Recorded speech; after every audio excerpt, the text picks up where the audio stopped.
జినగ రాజేందర్, తూంపల్లి గ్రామ సర్పంచ్, సిరికొండ మండల్, జిల్లా నిజామాబాద్.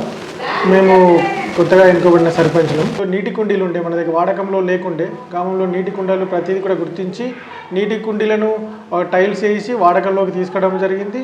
అదేవిధంగా గత సంవత్సరంలో ఎక్కువ వర్షాలు పడడం వల్ల మా గ్రామంలో కొన్ని ఏరియాలకు ప్లాట్లు ఏరియా ఉంటాయి, ఆ ఏరియాలకు ఇళ్ళకు నీళ్ళు వచ్చినాయి. దాన్ని గుర్తించి ముందుగా డ్రైనేజ్ మేము శాంక్షన్లో పెట్టుకున్నాము. డ్రైనేజ్ కట్టిస్తే ఆ ప్రాబ్లం సాల్వ్ అయితే నుంచి గుర్తించాము. అదేవిధంగా గ్రామంలో 2 వీధులకు మనకు ఒక ఎస్సీ కాలనీలో వాటర్ సమస్య ఉంది, అదేవిధంగా బీసీ కాలనీలో వాటర్ సమస్య ఉంది. మేము సర్పంచ్ అయిన తర్వాత ముందుగానే అది అయిపోయిన తర్వాత గుర్తించి వాటికి పైప్ లైన్లు మరమ్మతులు చేయించి వాటి నీటి సదుపాయం లేకపోతే సపరేటు బోర్లో మోటార్, ఇంతకుముందు బోర్ ఉండే దానిలో మోటార్ దించి పైప్ లైన్ కనెక్షన్ ఇవ్వడం జరిగింది. అదేవిధంగా బీసీ కాలనీ కూడా ఇవ్వడం జరిగింది. అదేవిధంగా సొసైటీ దగ్గర ఉండే మన పైప్ లైన్ దాదాపు 4 సంవత్సరాల నుంచి పైప్ లైన్ లీకేజ్ ఉండే, దాన్ని పట్టించుకునే నాదులు లేకుండే. మేము వచ్చిన తర్వాత ఆ వేర్లు మొత్తం ఒక 10 మీటర్ల లోపు పైప్లో వేర్లు వెళ్ళిపోయినాయి. ఆ వేర్లను కూడా అవన్నీ తీసేసి మంచి మరమ్మతులు చేశాము. గ్రామంలో ఈ ఐమాస్ లైట్ల రిపేర్ చేయించాము. తర్వాత మా గ్రామంలో మేము వచ్చిన తర్వాత ఏంటంటే ఈ ఎదుగొండ వెంకటేశ్వర జాతర ఉండే, దాని సందర్భంగా రూప్ లైట్లు కూడా పెట్టడం జరిగింది. గ్రామంలోని ప్రధాన వీధులలో రూప్ లైట్లు కూడా పెట్టించాము. గ్రామంలో ముఖ్యంగా ప్రజలకు అందుబాటులో లైట్లు, వీధి దీపాలు ఏర్పాటు చేశాము. మేము ఎక్కిన తర్వాత డ్రైనేజ్ దాదాపు 2 సంవత్సరాల నుంచి పేరుకుపోయిన డ్రైనేజీని కూడా లేబర్లు పెట్టేసి తీయించడం జరిగింది. డ్రైనేజీని కూడా క్లీన్ చేశాము. ఈ నీటి పొదుపు సదుపాయం గుర్తించదు. సమ్మర్ యాక్షన్ ప్లాన్గా కూడా మన గ్రామంలో చలివేంద్రం ఏర్పాటు చేశాము. అదేవిధంగా మా గ్రామంలో ఏంటంటే మరొకటి ఏంటంటే మా గ్రామంలో కప్పల వాగు మా గ్రామం నుంచే చాలా అవుతుంది. ఇక్కడ నుంచే వాగు స్టార్ట్ అయ్యి కప్పల వాగు మన గోదావరికి వెళ్తుంది. మాకేంటంటే ఇక్కడ వర్షాలు పడుతున్నాయి, కానీ అయినా ఈ సంవత్సరం కూడా పంటలు ఎండిపోయినాయి మా తుంపల్లి గ్రామంలో. దానికి ప్రధాన కారణం ఏంటంటే పడిన ఒక నీటి బొట్టు కూడా మా దగ్గర ఆవడం లేదు. మాకేంటంటే చెక్ డ్యాములు, మా గ్రామానికి చెక్ డ్యాములు నిర్మించుకుంటే మా గ్రామానికి నీటి సదుపాయము ఫ్యూచర్లో ఉంటుంది. గత సంవత్సరాలు వర్షాలు పడ్డా కూడా మా పంటలు ఎండిపోయే పరిస్థితి ఉంది. కాబట్టి మాకు గ్రామంలో చెక్ డ్యాములు ఏర్పాటు చేయగల గవర్నమెంట్ దృష్టికి తీసుకెళ్తున్నాము. మా తరపు సర్పంచ్ మేము ఇచ్చిన తర్వాత సర్పంచ్గా మేము గవర్నమెంట్ తీసుకెళ్ళి చెక్ డ్యాములు నిర్మించుకోవాలని మేము ప్రపోజల్ పెట్టుకున్నాము.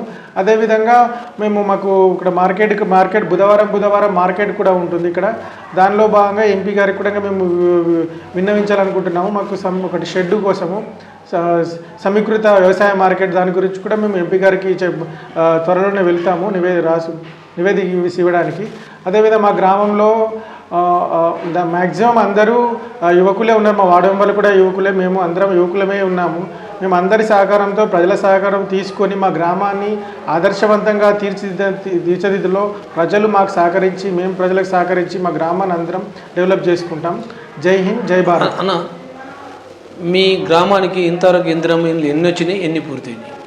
మా గ్రామానికి ఇందిరమ్మ ఇల్లు దాదాపు 24 వచ్చినాయి. దాంట్లో ఒక 4-5 నాట్ విల్లింగ్ ఉన్నారు. నాట్ విల్లింగ్ ఉండే దాంట్లో ఇంకా ఇద్దరికి ఏంటంటే ఆల్రెడీ గత వైఎస్ రాజశేఖర రెడ్డి ఉన్నప్పుడు వాళ్ళకి 20,000 పేమెంట్ అయిందట. దాని ప్రకారం వాళ్ళకి ఇద్దరికి అమౌంట్ అంటే వాళ్ళు లిస్ట్లో కట్ అయిపోయింది. మిగతా వాళ్ళు నాట్ విల్లింగ్ ఉండే. మ్యాక్సిమం మన గ్రామంలో అన్నీ కూడా పూర్తి స్థాయిలో ఉంది. ఫైనల్ బిల్లింగ్ ఆల్రెడీ కూడా ఒక 5 ఇళ్ళకు ఫైనల్ బిల్ అయిపోయింది. అలాంటి గృహప్రవేశం కూడా అయిపోయింది. మిగతాయి కొన్ని పెండింగ్లో ఉన్నాయి. ఏప్రిల్లో 2వ విడత ఇందిరమ్మ ఇల్లు ఇస్తారని గవర్నమెంట్ చెప్తున్నారు. అది మేము ఇస్తే కూడా మేము లేని వాళ్ళని గుర్తించి అర్హులకు ఇస్తాము. గతంలో మీరు ఏమన్నా వార్డు సమస్యలలో కానీ ఇంకా గ్రామ సమస్యలు కొత్తగా ప్రధానంగా గుర్తించిన సమస్యలు ఏమైనా ఉన్నాయా? ప్రధానంగా గుర్తించిన సమస్య ఏంటంటే మన బీసీ కాలనీ నుంచి ఇక్కడ వరకు మనకు ఇక్కడ సబ్ స్టేషన్ ముంగడ వాటర్ అవుతున్నాయి. దానికి ఏంటంటే అంటే వాటర్ ఆగేస్తున్నాయి. అక్కడ నుంచి కాలువ లేదు, డ్రైనేజ్ వ్యవస్థ లేదు. ఆ ప్రధానమైన సమస్య ఏంటంటే ఇక్కడ వాటర్ ఆగేసి పైన వాళ్ళు పొలంలో వాళ్ళు ఏంటంటే మట్టి పోవడం వల్ల నీళ్ళు అటు హైట్ అయిపోయింది, డౌన్ అయిపోయింది, నీళ్ళు అక్కడనే అవుతున్నాయి. కాబట్టి దానికోసం ఏంటంటే మేము గుర్తించి డ్రైనేజ్ తీసుకెళ్తే పొలాలకు వచ్చిన తర్వాత డ్రైనేజ్ ఏర్పాటు చేస్తున్నాం. మీ గ్రామంలో తూంపల్లి అంటేనే ఆకి అంటే తూంపల్లి, స్టేట్ లెవెల్లో మీకు గూగుల్లో కొట్టినా ఏర్పడుతుంది. తూంపల్లి అంటే హాకీ ఏర్పడుతుంది, హాకీ అంటే తూంపల్లి. మా గ్రామం నుంచి ప్రతి సంవత్సరము 10 మంది నేషనల్ లెవెల్ ఆడతారు, స్టేట్ లెవెల్ 20 మంది ఆడతారు.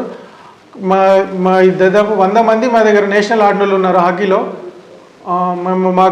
మాకు పీటీ సార్ నగేష్ సార్ ఉన్నారు. వారి సహకారంతో మా పిల్లలు మేము స్కూల్ కూడా పూర్తి స్థాయిలో సహకరిస్తాము.